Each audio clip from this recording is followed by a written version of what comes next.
Sebanyak 33 pasien COVID-19 yang dirawat di RSUP Dr. Sarjito Yogyakarta meninggal dunia, Sabtu, tanggal 3 Juli tahun 2021, karena stok oksigen di rumah sakit tersebut habis.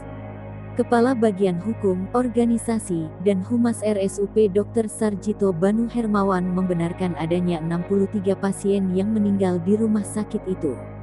Namun, Banu mengaku mengatakan jumlah pasien yang meninggal karena krisis stok oksigen sebanyak 33 pasien.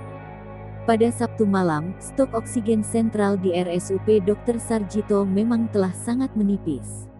Namun, Banu menyatakan, pada Minggu dini hari tambahan oksigen telah sampai di RSUP Dr. Sarjito. Pasokan oksigen itu didatangkan dari Kabupaten Kendala, Jawa Tengah.